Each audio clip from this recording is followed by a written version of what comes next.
Si lors de la première partie de ce cours sur diagnostic, nous avons revu le système automatisé de production et ses différentes composantes, ici nous allons nous lancer dans la procédure qui, dans un premier temps, reposera sur la bonne identification de la fonction défaillante et ensuite donc le diagnostic qui tient en 7 points.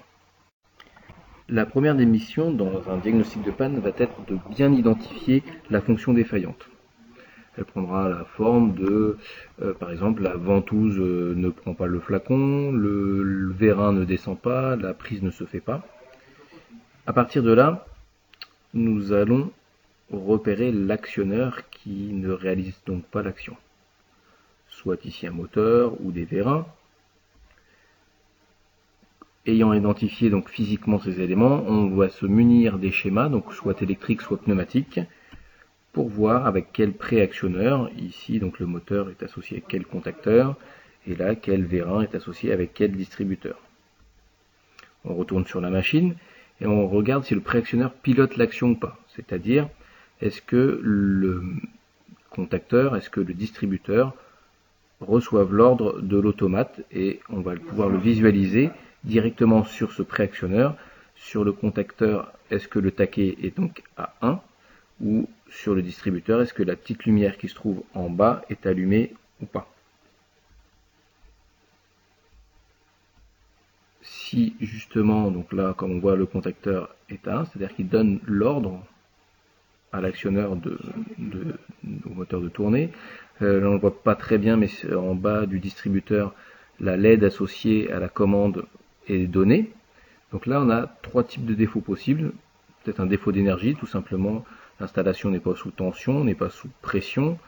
Un défaut de chaîne cinématique, c'est-à-dire qu'il y a un blocage mécanique, ou un défaut de réglage. Alors selon le cas de figure, l'opérateur de production peut être amené à intervenir, ou bien on fait appel à la maintenance. Lorsque le préactionneur, le contacteur, le distributeur ne pilote pas l'action, c'est-à-dire qu'il ne reçoit pas l'ordre. Alors on va essayer de voir pourquoi il ne reçoit pas l'ordre. Là le taquet est à 0 pour le contacteur, et pour le distributeur, la LED associée à la commande n'est pas allumée. On va se munir cette fois-ci de la doc technique, mais non pas sur la partie électrique ni pneumatique, mais sur la partie sortie automate, avec quel pourcent Q est associé le contacteur ou le distributeur. Là donc c'était le contacteur KMTP, il est associé avec la sortie %Q2.18, donc la valeur de X est prise par le numéro de la sortie associée, comme là vous voyez le distributeur 2D+, qui permet de bloquer un flacon, pose de dosage, est associé donc avec la première sortie, donc ça sera la sortie %Q2.1. Attention, avec toutes les sorties supérieures à 16, il faudra effectuer une petite manipulation sur l'automate qui nécessite donc une autorisation. Donc dès que vous avez une sortie, on verra tout à l'heure pour les entrées c'est la même chose, supérieure au chiffre 16, il faudra faire appel à une personne autorisée pour manipuler l'automate. Donc justement on visualise, alors assez mal sur cette image certes, mais la sortie automate. Donc là aussi on a deux possibilités. Est-ce que l'ordre est donné et il y a communication entre la sortie automate et le distributeur ou le contacteur, le préactionneur de façon générale. Donc si la sortie est allumée, là on voit la sortie 18 qui symbolise l'ordre donné au contacteur de faire circuler l'électricité vers le moteur, est allumée, et alors que l'action ne se réalise pas, c'est un problème électrique. Donc ça s'arrête ici pour nous, on appelle la maintenance. Par contre, si la lumière n'est pas allumée sur l'automate, dans la partie sortie, il va falloir voir pourquoi elle n'est pas allumée. En fait, là, en général, c'est un problème d'information. Il y a peut-être un capteur qui ne fait pas son boulot. Donc on reprend la doc technique, et on va regarder sur les entrées automates, les feuilles mentionnées avec donc les pourcents I quelque chose, et on va essayer de trouver l'automate, ou enfin les informations, le ou les capteurs qui vont interférer sur justement le. Une fois qu'on a identifié donc schématiquement quel est le capteur qui pourrait poser problème, on va aller sur la partie opérative, voir si ce capteur est en défaut ou pas. Une nouvelle fois, on a deux possibilités. Est-ce que la LED associée est allumée ou pas?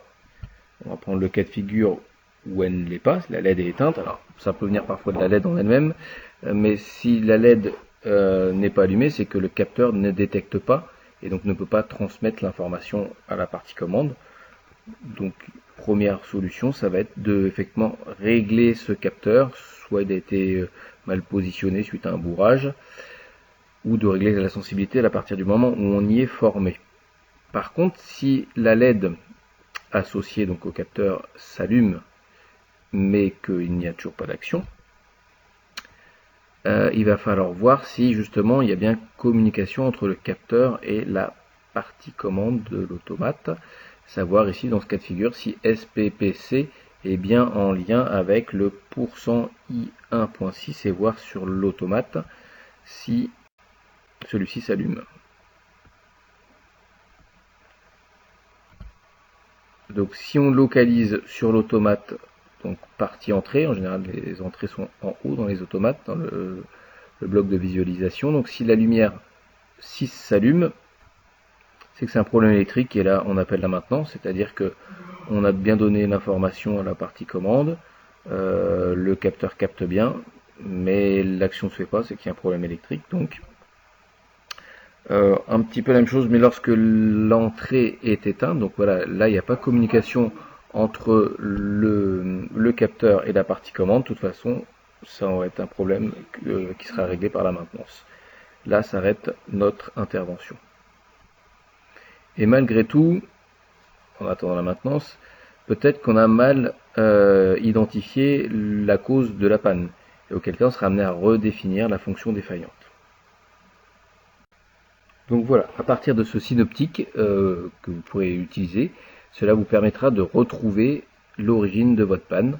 Donc en partant de la fonction défaillante, identifiant toute la chaîne d'action, actionneur, préactionneur, éléments liés au traitement, et cette relation avec la partie commande avec les %Q.